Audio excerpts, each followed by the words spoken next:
Olá, meus amigos! Como vocês estão? Bom dia, boa tarde ou boa noite, dependendo do horário que você está assistindo a esta aula. Na presente aula, nós vamos abordar acerca de um dos personagens mais importantes de toda a Bíblia Sagrada. Eu estou falando de José. No caso, não é José do Egito, nem o José de Arimateia, é é José do Egito.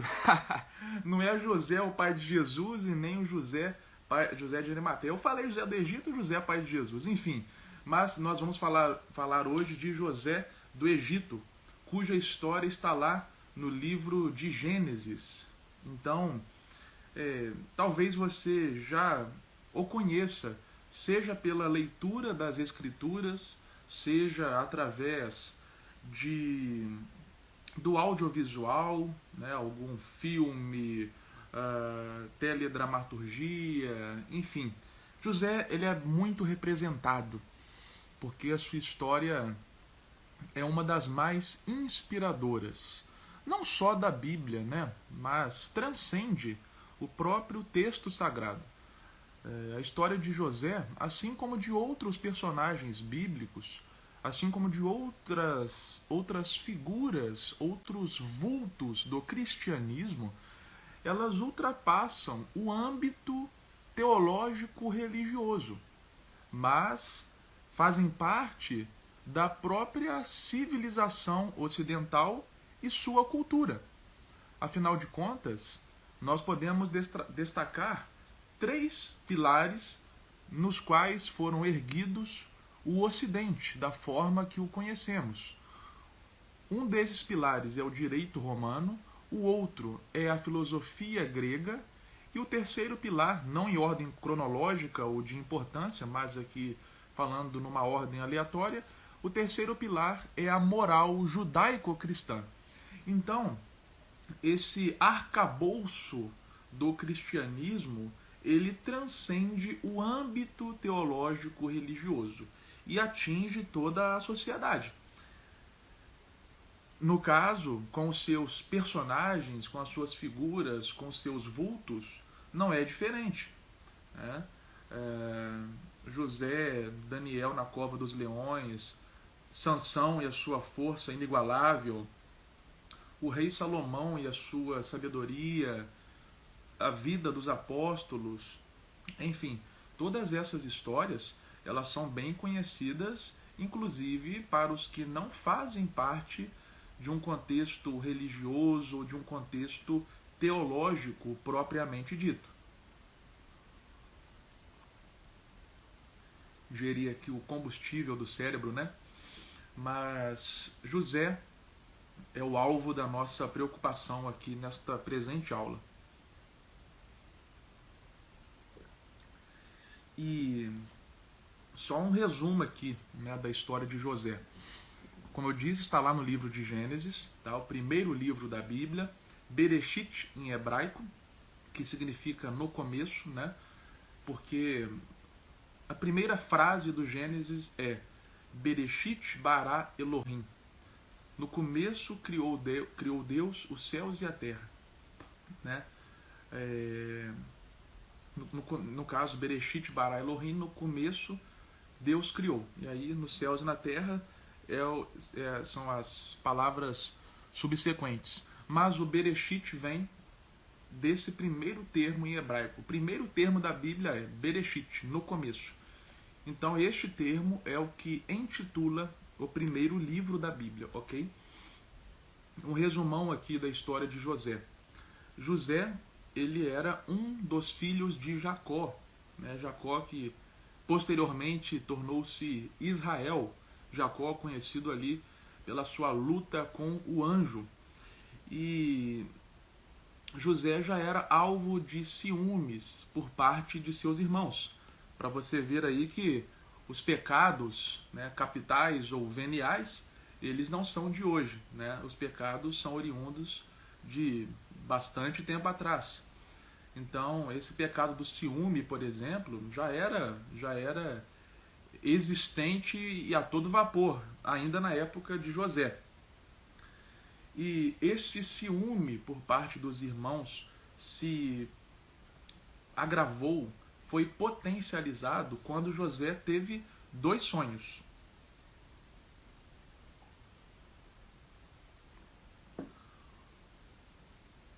Um dos sonhos era que os feixes de trigo, né, da família de José se dobraram diante do feixe de trigo de José. No caso, cada feixe representava uma figura ali. Então, os feixes que representavam ali os familiares de José se dobraram diante do feixe de José, né?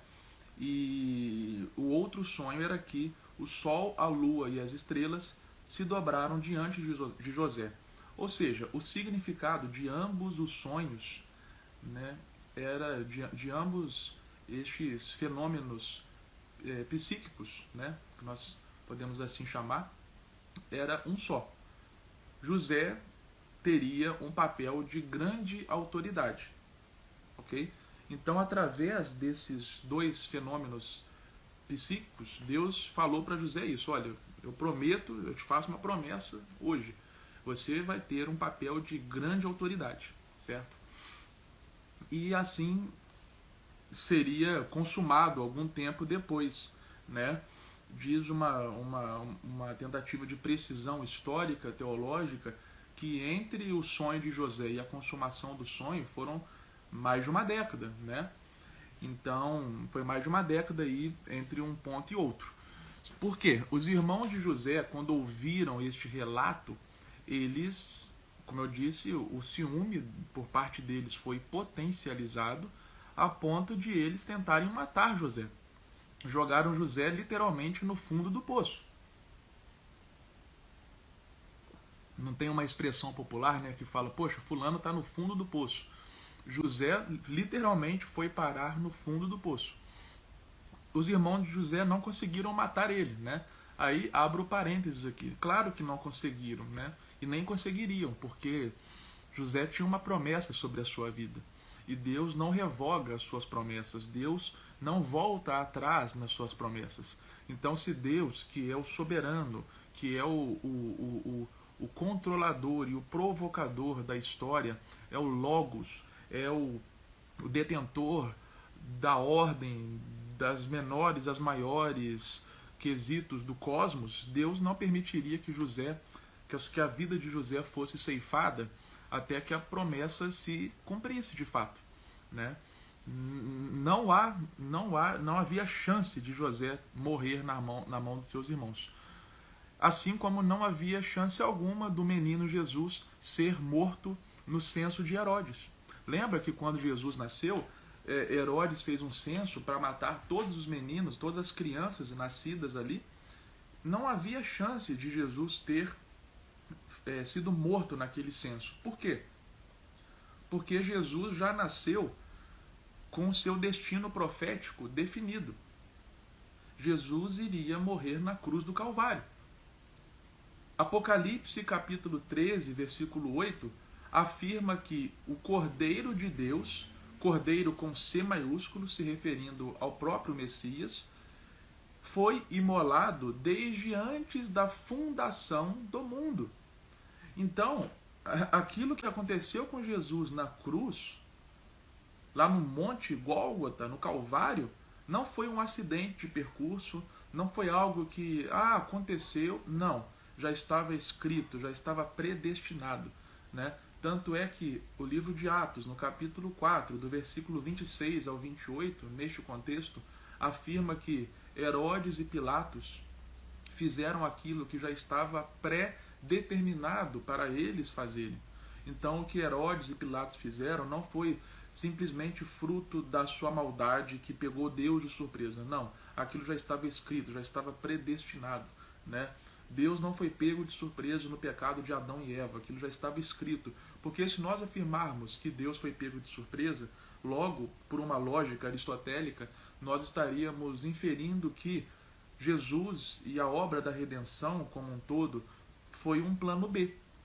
Por que plano B? Porque o plano A era que a humanidade desse certo lá no sentido de não de não haver queda, de Adão e Eva não terem desobedecido e tal. Esse é o plano A.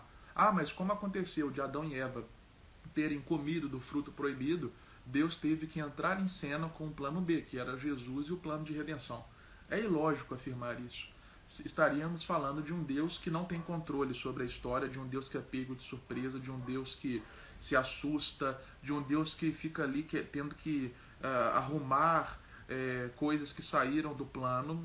Não cabe falar isso do Deus bíblico, do Deus de Israel. Então, não tinha... Voltando aqui a linha principal aqui. Não havia chance de José ter sido morto pelos seus irmãos. Aquilo aconteceu por algum motivo. Né? Nós não podemos afirmar com plena certeza o porquê que coisas acontecem. Né? Jó não entendeu o motivo do seu sofrimento. Né? Tanto é que ele chegou a ter um diálogo com Deus, e Deus respondeu para Jó: Jó, onde você estava quando eu criei tudo lá no começo? Onde você estava quando eu criei o cosmos, né? Onde você estava quando eu iniciei a centelha do Big Bang, parafraseando aqui, né? Então, um motivo que nós podemos apontar para aquilo que Jó padeceu foi aquilo que o próprio livro de Jó nos apresenta, né? Sendo que o livro de Jó é o mais antigo da Bíblia, tá? A Bíblia demonstra para nós, lá no começo, que o que aconteceu com Jó foi fruto de um desafio que Satanás fez a Deus. Né? Satanás falou para Deus: olha, Jó é obediente, Jó é um servo fiel, porque ele tem tudo. Ele tem tudo, tem saúde, tem dinheiro, tem família, tem trabalho, tem tudo. Agora experimenta tirar essas coisas de Jó e você vai ver que ele vai blasfemar na sua face. Então o diabo lançou esse desafio. Né? Então uma primeira observação que nós podemos fazer aí no tocante a essa parte do livro de Jó. De alguma forma misteriosa, o diabo tem acesso à realidade celestial. Por quê? Porque a Bíblia nos mostra isso. Né? A Bíblia fala que Satanás e Deus, além dos anjos, estavam no mesmo espaço. Então, à medida que eles estavam no mesmo espaço, demonstra que há uma acessibilidade nesse sentido. Não dá para inferir onde é o céu. Né? O céu, a preocupação da Bíblia não é afirmar onde é o céu. Né? A preocupação primária da Bíblia não é estabelecer a localidade física do céu ou dos céus, né? Porque há mais de um céu. Né? Só para explicar, o primeiro céu é o céu natural, o segundo céu é o céu de Daniel, capítulo 10, onde ocorrem as batalhas espirituais, como aquela que ocorreu entre Miguel e o príncipe da Pérsia, e o terceiro céu é o céu, conforme a teologia paulina aponta, no qual Jesus está assentado. Tá? Então, o primeiro é o natural no sentido de onde passam os pássaros, os aviões, né, onde estão as nuvens, os astros, enfim, né, a galáxia, tudo isso é o céu natural. Né? Então, o céu espiritual, se assim podemos dizer, é uma outra dimensão, ok? É uma outra dimensão. Né? Então, a preocupação primária da Bíblia não é estabelecer a localidade física do céu, mas afirmar que o céu é Deus. Né? O céu é uma realidade, né? Ainda que num outro quesito dimensional é uma realidade. Então, o primeiro mistério é como que o diabo tem acesso ao local que Deus está, porque o livro de Jó demonstra isso. Há uma acessibilidade de Satanás à realidade celestial. Né? Então, se podemos apontar um motivo pelo qual Jó padeceu o que padeceu, a faísca de tudo foi nesse desafio que Satanás fez a Deus. É óbvio que Deus não foi pego de surpresa também. Nós acabamos de falar isso agora. Né? Aquilo já estava no plano de Deus para acontecer. Aquilo já estava no plano de Deus, que teria que acontecer aquilo por algum propósito, por algum motivo. Ok? Só que não dá para afirmar, não dá para fechar questão no tocante ao porquê que coisas acontecem. Não dá. Né? É um mistério. Mistério, segundo o latim, é mysterium fidei. Né? O mistério da fé não é aquilo que está obscuro, né? Não é aquilo que não pode ser investigado nesse sentido. Não, o mistério, segundo a teologia, é aquilo que não pode ser esgotado.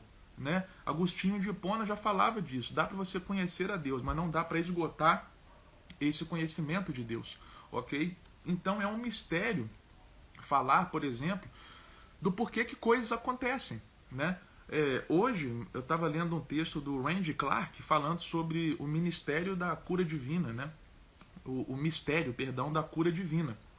E o Randy Clark, que é um dos grandes vultos aí, né, da nossa geração, ele afirmou que há um mistério na cura divina, porque ele orou um dia por um rapaz que tinha dislexia e ele foi curado, mas o filho dele tem dislexia. Ele conhece um pastor que orou para 3 crianças mortas ressuscitarem e elas ressuscitaram. Mas o filho desse pastor, 4 filhos desse pastor já haviam ido a óbito, né? Então, assim, há um mistério em relação à cura divina, há um mistério do porquê que certas coisas acontecem. Isso é certo, né? E nós vamos chegar a falar como que isso se enquadra na vida de José, né? Mas o fato é que José foi alvo daquela pecaminosidade de seus irmãos, né? Os irmãos de José tentaram cometer um homicídio contra ele, mas não obtiveram êxito. Como eu disse, não havia chance de eles realmente obterem êxito nessa empreitada maligna, né? E se contentaram, entre aspas, em apenas, entre aspas, vender José como escravo, né? E assim foi feito. José foi vendido como escravo para o Egito. Ele foi trabalhar na casa de Potifar, que obtinha um alto cargo. Potifar obtinha um alto cargo ali no tocante ao militarismo do Egito, né? E José era uma pessoa tão íntegra, tão dedicada, tão boa, né? Ele carregava tanto essa virtude da bondade que José ele tornou-se o administrador da casa de Potifar, né? Então Potifar falou: olha, você toma conta de tudo agora. Então de José, que chegou lá como um servo que foi comprado ali por Potifar, ele tornou-se o cabeça da casa de Potifar. Só que a esposa de Potifar tentava José, e apesar de José sempre resistir a essas tentações, um belo dia a esposa de Potifar armou para José, inventou ali uma mentira de que José havia atacado ela, né? E José foi preso por isso, ou seja, José foi preso injustamente por um crime que ele não cometeu, né? Só que também na prisão, José tornou-se o administrador da prisão, né? Ou seja, onde José ia, ele resplandecia, né? E aqui eu já faço uma observação. Muitas vezes nós talvez achamos que nós estamos em determinadas situações nas quais nós podemos inferir que estamos perdendo tempo. Poxa, eu estou perdendo tempo fazendo isso aqui, eu estou perdendo tempo fazendo aquilo outro, tal. Podemos ver de forma diferente, podemos contemplar isto por um outro prisma, né? José não estava vivendo o cumprimento da promessa que Deus havia lhe feito, certo? Porque Deus lhe prometeu que ele teria um papel de grande autoridade, né? E José havia sido vendido como escravo, José estava preso injustamente, ou seja, José não estava vivendo o cumprimento da promessa que Deus havia lhe feito, né? Todavia, tudo aquilo serviu como escola para José. De tudo aquilo, José extraiu ensinamentos, extraiu códigos para a sua vida, né? José, é óbvio que como ser humano de carne e osso, né, sujeito às mesmas tentações que qualquer um, conforme Tiago escreveu a respeito do profeta Elias, certamente José, muitas noites ele passou em claro, certamente José, muitas noites ele olhou para o céu e viu o céu de bronze, né, como afirma-se, né, José era de carne e osso, José não era um super-herói, né, mas porque muita gente pensa que é pecado, muita gente pensa que é pecado ter medo, muita gente pensa que é pecado ficar triste, muita gente pensa que é pecado perguntar a Deus por quê. Não é pecado nada disso. O pecado é fingir algo que não é, né? Diante de uma situação, por exemplo, da perda de um ente querido. Poxa, quem talvez não olhe para o céu e fala: Deus, por quê? Por que na minha casa? Por que na minha família? Não é pecado nada disso. Isso inclusive faz parte do relacionamento, né? O pecado é você talvez não superar o medo. O pecado é talvez você não superar ou melhor dizendo, o pecado talvez é transformar uma indagação numa incredulidade. Ou seja, é normal perguntar a Deus por quê, mas já torna-se algo mais profundo e talvez penalizante para nós mesmos a incredulidade, né? Isso, a indagação avançar para a incredulidade. Então, certamente José olhou para o céu muitas noites e falou: Deus, por quê? Tal, eu não estou entendendo, tal. Mas José, ele não desistiu. É isso que é uma das características que faz dele um dos principais personagens da Bíblia e fonte de inspiração. José não desistiu, né? Pelo contrário, José, apesar de entender que o momento ou os momentos que ele havia passado, seja do passado, seja do presente dele, não eram o cumprimento da promessa que Deus havia lhe feito, tudo aquilo fazia parte do processo da promessa, né? José entendeu que ele estava vivendo o processo, né? Então ele falou: olha, beleza, eu estou aqui na prisão. Não é o cumprimento da promessa, mas isso aqui faz parte do processo. Se eu estou aqui, há algum motivo para isso, há algum propósito soberano de Deus. Então eu vou fazer o meu melhor e deixar que Deus cuide do resto, né? Tem até uma música do Keith Green que fala disso, né? Just do your best, né? Faça o seu melhor, descanse e deixe que Deus cuide do resto, alguma coisa assim, né? Então José entendeu isso, né? Tanto ele entendeu que, olha só, depois ele saiu da prisão, né? Porque ele foi levado diante do faraó. Ele soube dizer, né, e interpretar ali o que o faraó havia sonhado, que é aquele famoso sonho das vacas gordas e das vacas magras, né, cuja primeiro grupo representava 7 anos de prosperidade e o segundo grupo 7 anos de miséria para o Egito, né? E José ganhou credibilidade perante o faraó, que era o governante mor da nação. De tal forma que logo José foi estabelecido como o governador do Egito, né? Ele era o segundo ali na hierarquia daquela nação, que era a mais potente do planeta Terra na época. Então, depois do faraó, já vinha José, nesse sentido hierárquico. Então, olha só. Só que José, antes dele administrar uma nação, José soube administrar uma casa e a prisão na qual ele estava, né? Deus, ele faz milagres ao quesito sobrenatural, sim, né? Eu creio, é óbvio, em milagres, no sobrenatural, mas eu também creio que Deus, no seu agir, ele deixa uma parte para nós fazermos, né? O que ilustra isso no texto sagrado é aquela passagem na qual Jesus ressuscita Lázaro. Só que antes dele operar esse milagre e fazer que Lázaro, que já estava morto há 4 dias, voltasse à vida, é que Jesus chegou diante do túmulo de Lázaro, né? E, parênteses, o túmulo não era da forma que nós conhecemos hoje, né? Um jazigo ali no chão, tal, não, era um buraco numa pedra, né? Fechado por uma enorme pedra ali removível, né? Era um buraco na montanha, né? Vamos colocar assim, numa pedra cuja entrada era fechada por uma pedra, né? Que era removível. Então Jesus chegou diante do túmulo de Lázaro e falou ali para os presentes: removam a pedra. Ora, o mesmo Jesus que fez um morto ressuscitar não poderia simplesmente, com um estalar de dedos, tirar aquela pedra do caminho?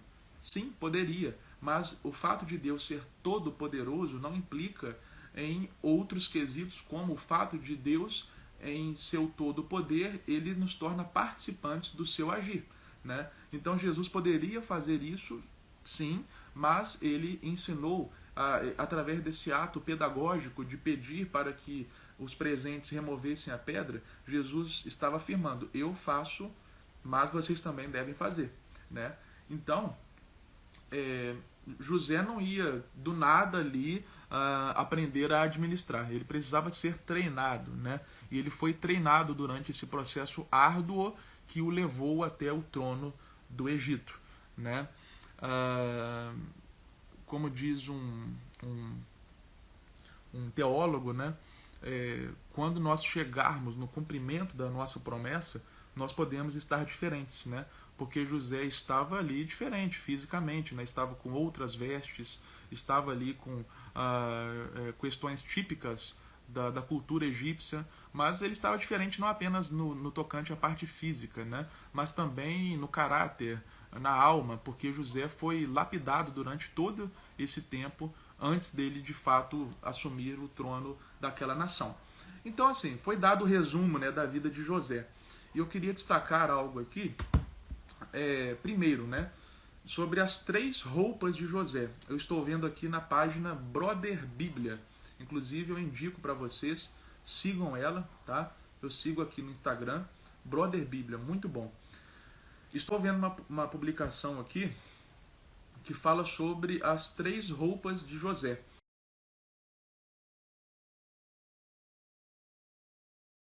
Lá em Gênesis 38 fala que Judá, se apartou de seus irmãos, né? E Judá viu uma mulher e disse: "Vem, deixa-me possuir-te", né? Então vamos lá, Gênesis 38. Judá era um dos irmãos de José. 38.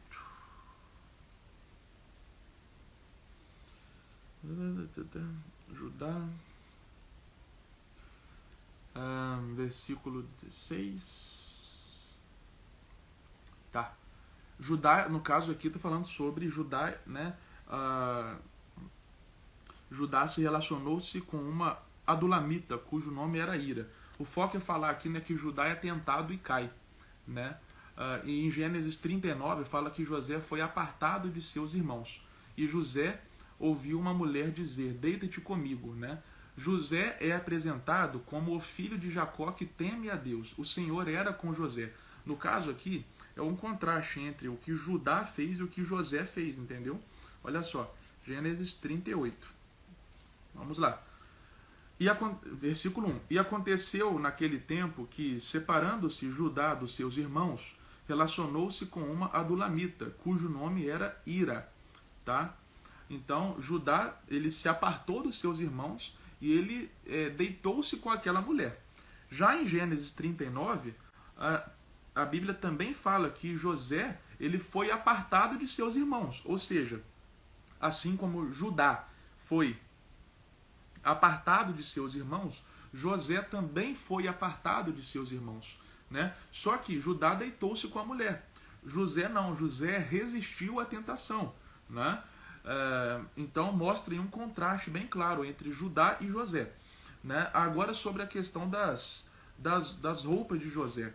Lá em Gênesis 41, né?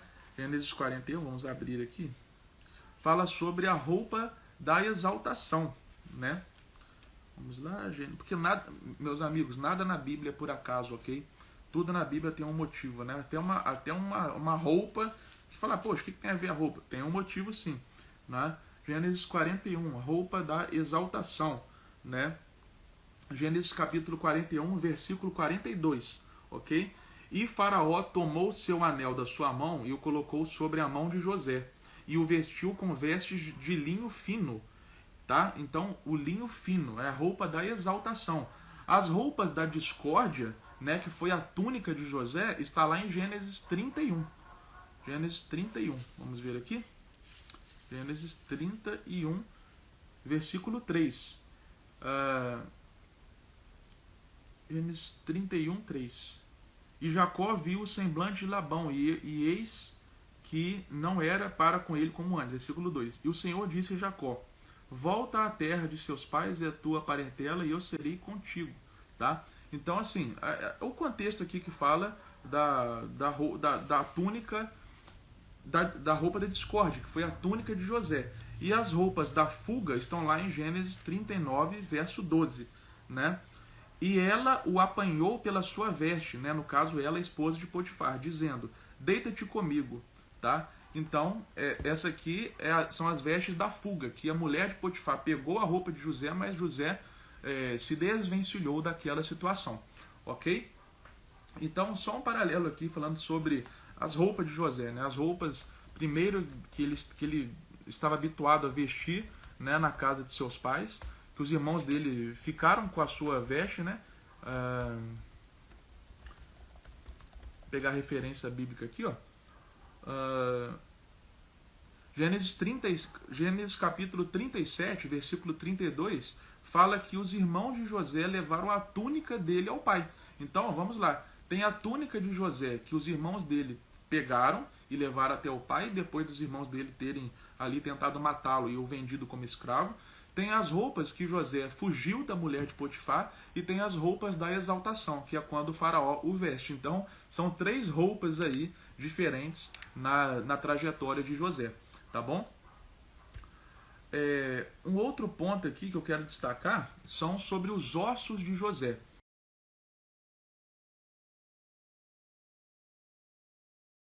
Antes de morrer, José disse que Deus tiraria seu povo do Egito. Ele também disse que seus ossos iriam junto. Isso está lá em Gênesis capítulo 50, tá? Quando José faleceu, foi embalsamado e colocado num sarcófago, conforme Gênesis capítulo 50, verso 26. Ao sair do Egito, Moisés levou os ossos de José. Então, né, os ossos de José foram levados aí, né, juntamente com Moisés, tá? E eles foram enterrados em Siquém, tá? Conforme Josué capítulo 24, versículo 32.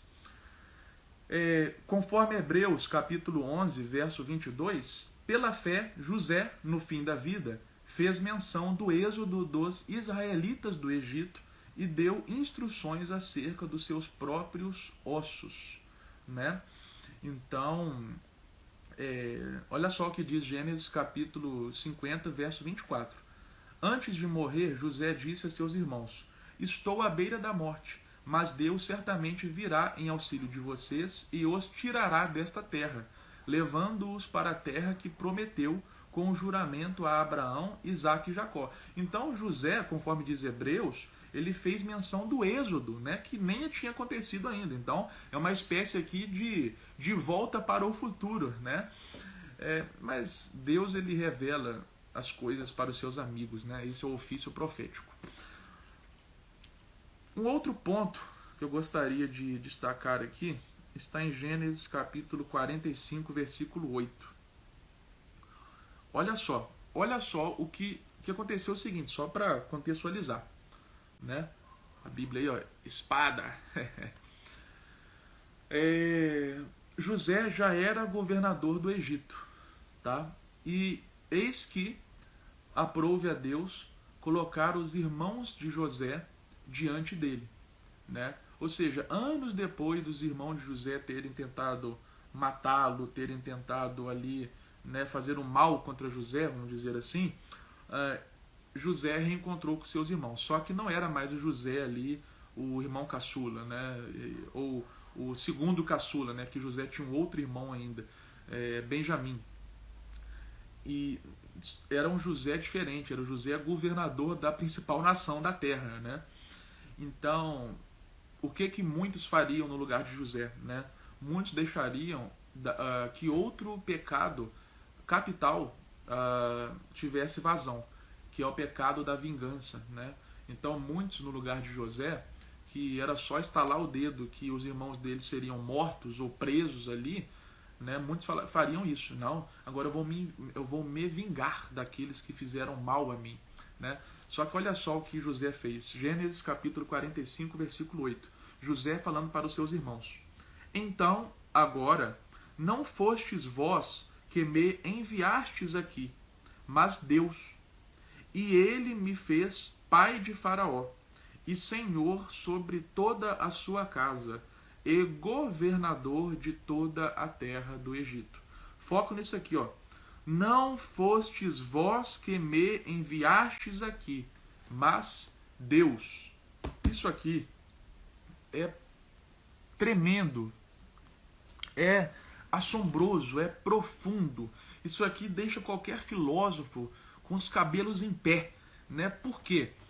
José está falando que tudo aquilo que aconteceu com ele, que nós poderíamos falar sob uma ótica que seria algo mal, o mal que acometeu José, José entendeu que não foi o diabo que fez aquele mal, ou que permitiu, que provocou, algo assim, e não foi também tão somente a maldade no coração dos irmãos de José.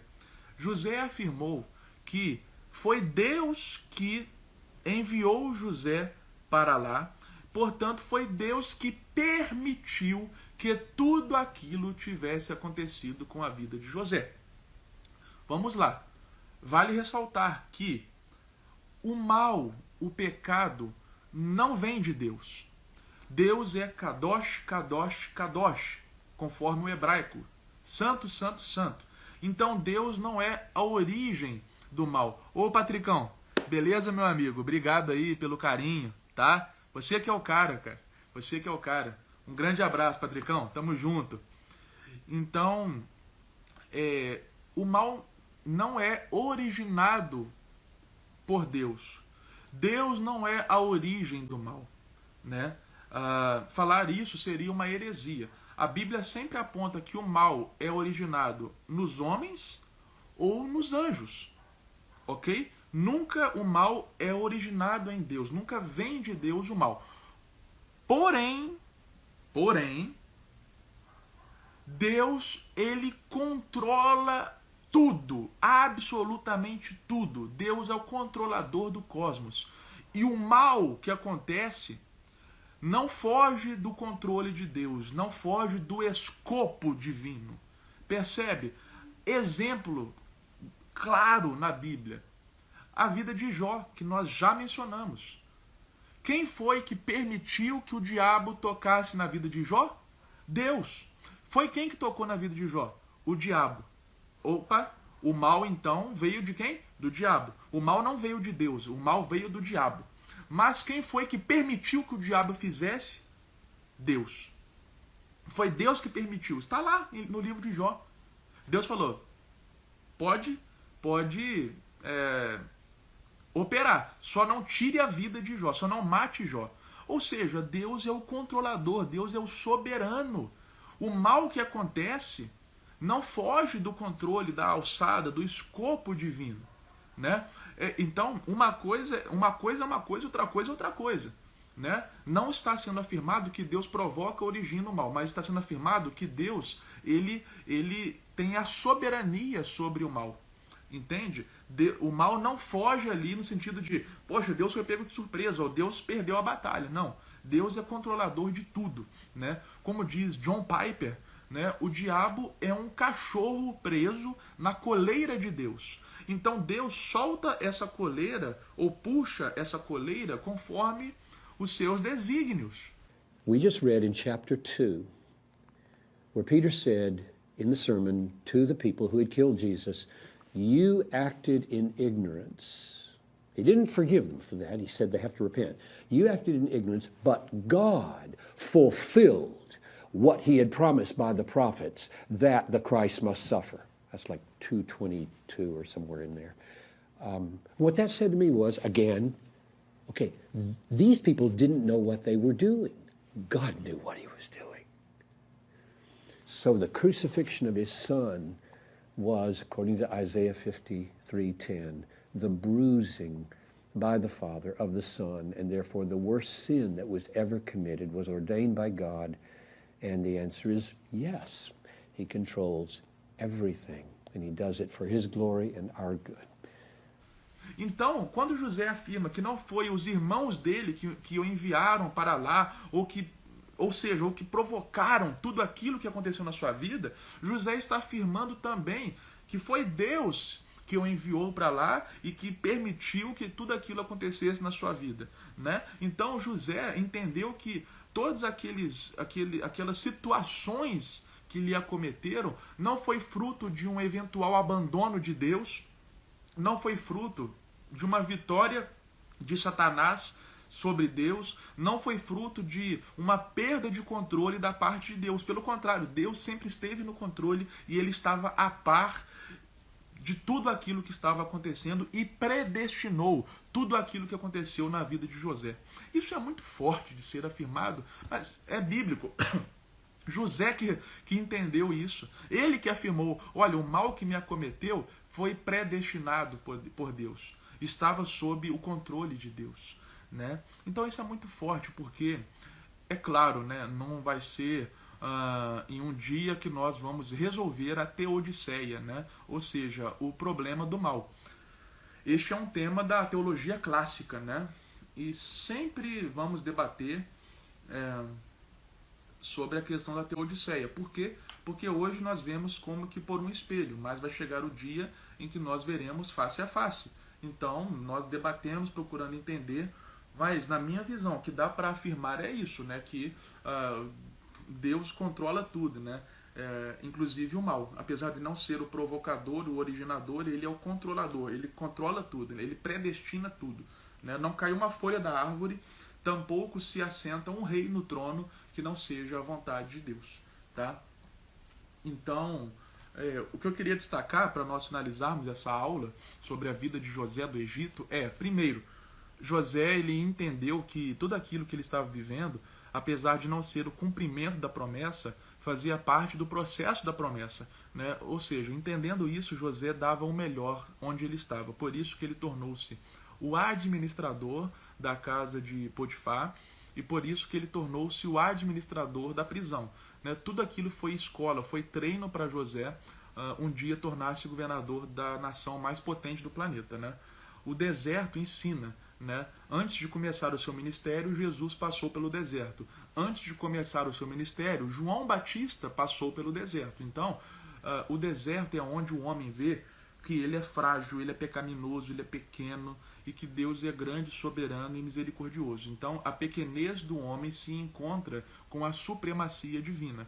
É isso que o deserto proporciona. José teve o seu deserto. Né, e ele extraiu o melhor daquilo, ele foi forjado naquilo, assim como o oleiro molda o vaso de barro, assim como o ourives coloca o ouro no fogo para prová-lo, José teve o seu processo de lapidação. Ele entendeu isso a ponto de ele viver a promessa que Deus havia lhe feito através de 2 sonhos. Né?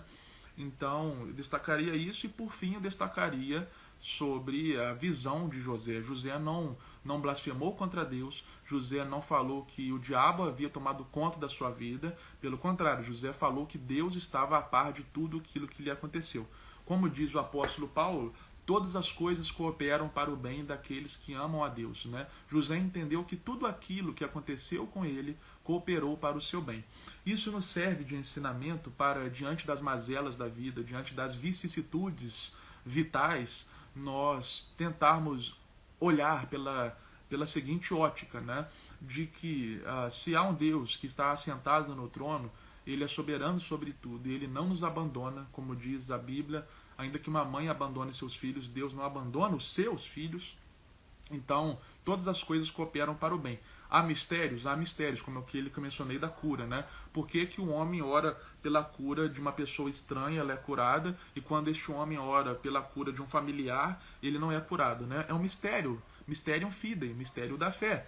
Né? Hoje nós vemos em partes, mas chegará o dia em que veremos plenamente. Né? Até este dia, nós aqui, como seres humanos, como dotados dessa estrutura cognitiva criada pelo próprio Deus, dotados da imago Dei, conforme Gênesis 1:26, nós, como crianças, né, balbuciamos no nosso vocabulário limitado diante do Deus que é altíssimo, que é